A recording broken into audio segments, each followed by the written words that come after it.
beginning, I used to say yes to every client, and I quickly learned that not every yes is worth it. I'm Stephanie Lopepe, and welcome back to the Art of Virtual Assisting. So we are discussing the 5W&H framework, and today we'll talk about who. Who are you serving, right? Once you identify who is your ideal client, your content, your service offering, and your overall product aligns effortlessly. So let's start. Who is your business truly meant to serve? So for me, virtually Steve, because like I said, my why is to serve. I wanted to make a difference. So every client that I wanted to work with, one, an impactful business, and two, that impactful business had to have transformational results for their community. So those are the type of clients I wanted to work with. So before I learned about avatars, client avatars, your target market, what, I just knew that the people that will be my clients need to be people that are making a difference in their community. So that led me to work with a lot of business coaches. That led me to work with a lot of green companies. That led me to work with a lot of transformational individuals, right? Because I knew who my ideal client was. However, I made an error in terms of that assessment. I used to say I work with small businesses, assisting them with admin, giving their time back. When you start to say small business, means that you attract a lot of impactful clients, but those clients have a limited budget. Now imagine you are changing the world, but you have no money to show for it. So that's a problem. So now I had to start reframing my avatar or my ideal client. So who is this person I want to work with? This person has to have an established business. That's how I started to frame it. Okay, if somebody has an established business, it means that they've got money, right? This person needs to be able to trust my expertise so I have control, right? This person needs to have, like we said earlier, an impactful business. So I ended up working with public speaking coaches. I ended up working with business strategists. I ended up working with people that are running multi-million rand businesses. Why? Because I redefined who my ideal client is. Right. So how do you align your client's value and your value? I want to address this. When we say value, it's not about, oh, are they a bad person or are they running a fraudulent business? No. When I say value, I mean like I was attracting clients who wanted my business, but they didn't want to pay for it. Then we don't share the same value. Right? If you know that you need this service provider business, you also need to have integrity and pay that service provider. So I was like, okay, cool. So we don't align in value. We need each other, but there's a disconnect in the transaction. So that's how I got to identify the value. And also, one of my favorite podcasts, right, on this platform is called the Abundance Podcast. And one of the episodes that they have is that they are talking about identifying your ideal client, and they gave us a framework with an avatar, right? I wish I had this information 5 years ago. Because some of us were just shooting. Wherever it lands, that way it lands. And when you just shoot your shot with anybody, you won't land anyway. Right? So I'm going to link the episodes in the description of this video. I want you to sit down, analyze, do your homework, write down all the stuff that is being discussed in that video and really paint a picture of who do you want to serve.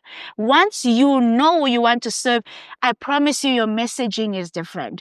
I said I want to work with established businesses. Best believe I had to do a brand shoot for Virtually Step because ain't nobody with money is going to trust somebody who don't look like they can handle money, right? My messaging was different. I started consuming content from high achieving experts because that is what I want to attract in my business. That is the type of clients I want to work with. So That is something to think about. The next thing we're going to discuss is red flag clients and ideal clients. When you're trying to figure out who do you want to serve, you have to identify those things, right? So before we even identify a red flag client, everything that you do as a virtual assistant has to come from a place of service. Right. So don't just be a VA because you want to make the big bucks. No, be a VA who wants to serve. And when you serve, the money comes, right? You serve with your skills, you serve with your expertise, you serve with your knowledge, you serve with your experience. That usually attracts the money, right? So for me, I wanted to serve first and then everything else I built from there. So first red flag client is a client that is undercutting your pricing, right? The VA space, like a lot of, let's say, our Western business owners, they love VAs from the Philippines because you can just pay $8 an hour and they get the job done, right? For me, that's a red flag client because you are undercutting someone's profit, not just profit for the business, but profit as a service provider, right? That's why I'm a fan of clients who are into VAs that they pay, let's say, $15 an hour or $20 an hour. Why? Because you understand that that price comes with a level of excellence, comes with a level of expertise, it comes with a level of experience, right? So a red flag client is one that wants to undercut your pricing. Another red flag client is a client that is confused. So you have no clarity on how you are running a business. A virtual assistant cannot provide clarity. We come here as a support. So you already need to know what you are doing in your business, need to already have some form of structure for the VA to help you scale up, right? We can't scale up disorder. We can't scale up confusion. We can't scale up lack of direction, right? And for me, because my ideal client is someone who's already established, a red flag client is somebody who's only starting today. Like when I started with startup businesses. So we are building together. I used to say, I want to help you build your business. Right now, I say, I don't want to help you build nothing. You must already be building. You must already have a solid structure for your business so that we help scale up. Right? We are empowering you to scale. We are not empowering you to build. You want somebody to help you build. That's not a VA. That's a business strategist. That's a business coach. That is other experts, but not a virtual assistant. So what is an ideal client? For Virtually Steph, an ideal client is a business that is impacting the community, that is already established. What do I mean by established? Established means that you probably are 3 years in, 2 years in, you are not starting today. You've already started building, right? So you are establishing, right? So that means that you already have structure in your business. You already have resources in your business, right? A client that doesn't have resources is a difficult client, and you don't want that. Trust me. Okay.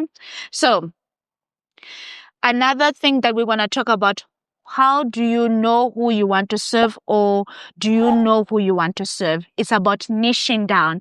Are we niching down, or are we just serving everybody?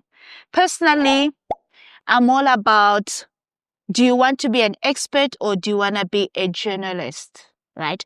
A generalist is somebody who can just do anything. When I began as a virtual assistant, I could do anything, right? Because admin allows you to do that. You can either be a project manager, you can either be a strategist, you can be a researcher, you can be etc., etc. But when you are niching down, you become an expert. That this is my level of expertise and this is what I can offer. Right?